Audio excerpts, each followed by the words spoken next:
시청자 여러분 안녕하십니까? VOA 뉴스투데이 시작합니다. 마크 에스퍼 미 국방장관은 한국 정부의 한일 군사정보보호협정 지소미아 종료에 대한 실망 입장을 밝히며 북한과 중국 등 공동위협에 대한 미한일 3국 협력을 다시 강조했습니다. 미 국방부 고위당국자는 한국의 종료 결정을 재고할 것을 공개적으로 촉구했습니다. 김칸희 기자가 보도합니다.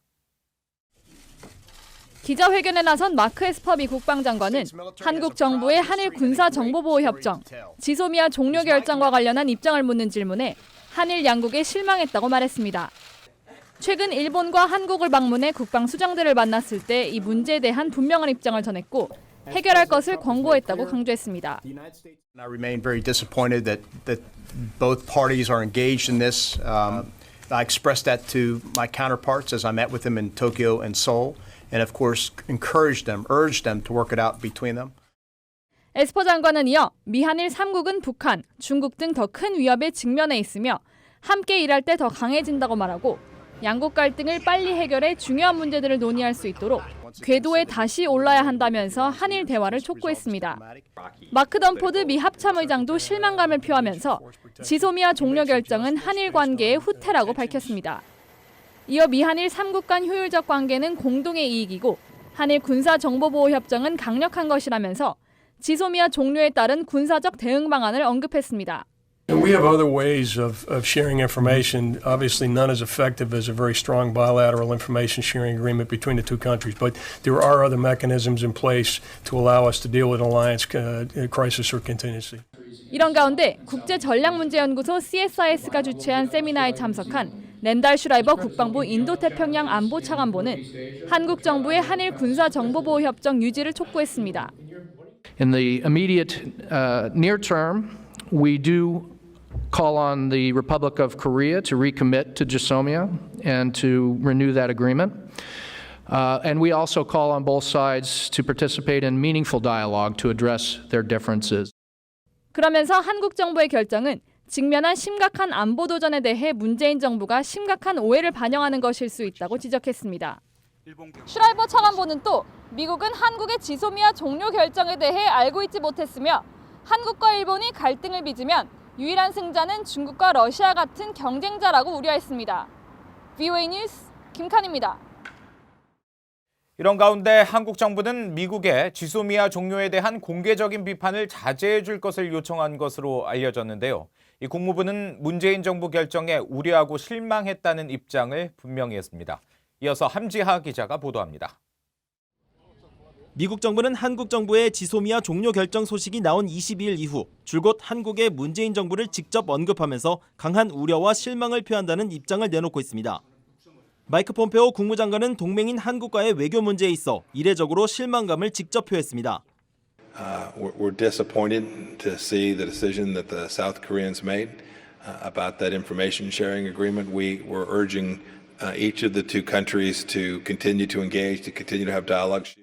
동북아 지역 안보와 미한일 3국 동맹을 강조하고 있는 미국 정부의 강경한 입장은 지소미아 종료 결정 첫날부터 예고됐었습니다. 미 국방부는 당초 한일 양국의 조속한 입장차 해소를 권한다는 내용의 논평을 냈다가 이후 추가로 문재인 정부를 직접 거론하며 강한 우려와 실망을 표한다는 유감의 뜻을 밝혔습니다. 한국 정부의 결정에 미국이 깊이 실망하고 우려한다는 국무부의 모건 오테이거스 대변인도 이례적으로 주말에 트위터를 통해 한국 정부 결정에 미국은 깊이 실망하고 우려한다는 입장을 밝혔고 주한 미 대사관은 이를 한글로 번역해 공개했습니다. 이번 사안에 대한 미국 정부의 입장을 한국 국민들에게 분명히 하려는 의도로 풀이됩니다. 그러나 미국과 한국 관계의 균열을 우려하는 지적들이 이어지면서 한국 정부는 지소미아 종료와 미한 동맹은 관련 없다는 입장을 밝히고 있습니다. 그러면서 한국 정부는 해리 해리스 주한 미국 대사를 불러들인 자리에서 미국 정부의 비판 자제를 요청한 것으로 알려졌습니다. 하지만 국무부 대변인실 관계자는 이런 보도들에 대해 확인해 줄 수 없다면서도 우려와 실망이란 표현을 그대로 사용하며 기존의 입장을 재확인했습니다. 이 관계자는 미국은 문재인 정부가 지소미아를 연장하지 않은 데 대한 강한 우려와 실망을 표하면서 이 결정은 영내 안보를 훼손한다고 거듭 강조했습니다. VOA 뉴스 함지아입니다. 북대서양 조약기구 나토 사무총장이 북한과 러시아 등의 사이버 공격 사례를 열거하며 심각한 위협이라고 지적했습니다. 이 북한 등의 사이버 공격에 효과적으로 대응하기 위해서는 나토 회원국 전체의 공동 대응이 필요하다면서 집단 방위 조항 발동 가능성도 경고했습니다. 조상진 기자의 보도입니다. 옌스 스톨텐베르크 나토 사무총장이 영국 프로스펙트 매거진과의 인터뷰에서 북한과 러시아의 사이버 공격 사례를 들며 그 위험성을 지적했습니다. 지난 2017년 북한 해커들이 컴퓨터 수천 대를 마비시킨 워너크라이 랜섬웨어 사건을 언급하며 당시 영국 전역의 병원 컴퓨터와 MRI 기기 7만 대 이상을 마비시켜 수많은 인명피해와 금전적 손해를 발생시켰다고 지적했습니다. 워너크라이는 사용자의 중요 파일을 암호화한 뒤 이를 푸는 대가로 금전을 요구하는 방식으로 배포 직후 순식간에 전 세계 100여 개국에 큰 피해를 입힌 해킹 사건입니다.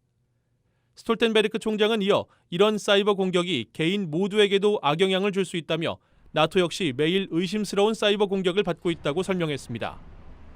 그러면서 심각한 사이버 공격에 대응하기 위해 나토 원장 5조에 명시된 집단 방위 조항 발동 가능성을 언급했습니다. 나토 집단 방위 조항은 개별 회원국 공격은 나토 회원국 전체에 대한 공격으로 간주해 공동 대응한다는 것으로 2001년 9.11 테러 사건 당시 나토 역사상 단 한 번 발동된 바 있습니다. 그만큼 북한 등의 사이버 공격을 심각한 위협으로 보고 있다는 것입니다. 스톨텐베르크 총장은 이미 지난 5월에도 집단 방위 조항 발동 가능성을 제기했습니다. NATO leaders have agreed that the cyber attack could trigger Article 5 of our founding treaty, where an attack against one ally is a threat is treated as an attack against us all. 스톨텐베르크 총장은 또 사이버 공격의 효과적 대응을 위해서는 나토 회원국 간 협력이 필수적이라면서 동맹국 간 긴밀한 협력과 정보 공유를 위해 벨기에 새로운 사이버 사령부를 설립할 계획이라고 밝혔습니다. VOA 뉴스 조상진입니다. 마이크 펜스 미 부통령은 트럼프 대통령이 정부 출범 때부터 이 북한의 공세에 강력히 맞섰고 지금 북한이 협상 테이블에 있다고 말했습니다. 펜스 부통령은 28일 미국 제향군인회 아메리칸 리전이 인디애나주 인디애나폴리스에서 개최한 행사에서 북한 문제에 대해 이같이 말하고 지금은 핵실험과 미국에 대한 위협이 없다고 강조했습니다. 또 트럼프 대통령의 지도력 덕분에 북한 지도자가 한국 전쟁에서 전사한 모든 미군 유해를 송환하기로 약속했다면서 트럼프 대통령과 행정부는 모든 미국 유해를 미국으로 데려올 때까지 결코 쉬지 않을 것이라고 강조했습니다. 이 북한이 심포 조선소에서 새로운 탄도미사일 잠수함을 건조하며 발사 실험을 준비 중일 가능성이 제기됐습니다. 미국 싱크탱크 전략국제문제연구소 CSIS의 빅터 차 한국석자와 조지프 버뮤데즈 연구원은 28일 북한 전문 사이트 분단을 너머에 올린 보고서를 통해 이같이 분석했습니다. 보고서는 지난 26일 이 일대에 크레인과 대형 차량, 사람들의 모습이 담긴 부두와 발사대, 지원시설 등이 담긴 위성사진을 토대로 새 탄도미사일 잠수함 SLBM 건조 정황과 시험 준비 가능성을 시사한다고 밝혔습니다. 보고서는 그러면서 이 사진들이 지난달 김정은 북한 위원장이 신형 잠수함을 시찰했다는 지난달 23일 북한 매체들의 보도를 확인시켜주는 것이라고 평가했습니다. 미국 상무부가 북한에 통신 장비를 판매했던 중국 회사를 처벌한 내용을 담은 보고서를 의회에 제출했습니다. 미 상무부 산업안전국은 최근 의회에 제출한 2018년 연례보고서에서 2017년과 18년 국가안보와 관련된 수출 규제 활동으로 중국 통신장비 회사의 대북 거래 사례를 적시했습니다. 보고서는 중국 통신장비업체 GTE가 미국산 통신장비 283개를 북한에 불법으로 반입했으며 북한에 석탄을 사들인 중국 수입업체가 GTE에 대금을 지급하고 북한은 그 비용만큼의 통신장비를 GTE 측으로부터 제공받는 편법을 동원했다고 지적했습니다. GTE는 이후 미국의 북한-이란 제재법을 위반한 점을 인정하고 약 12억 달러의 벌금을 내기로 미 정부와 합의했다고 보고서는 설명했습니다. 안토니우 구테우스 유엔 사무총장이 29일 국제 핵실험 반대의 날을 맞아 핵실험의 유산은 파괴뿐이라고 경고했습니다.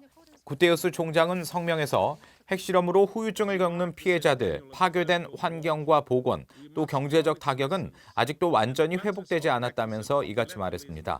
유엔은 관련 자료에서 인류가 1945년 이후 2천여 건의 핵실험을 했지만 21세기 들어 북한만이 유일하게 6차례 핵실험을 강행해 국제 평화와 안보를 위협하고 있다고 지적했습니다. 이상으로 VOA 뉴스투데이 마칩니다. 함께해 주신 여러분 고맙습니다.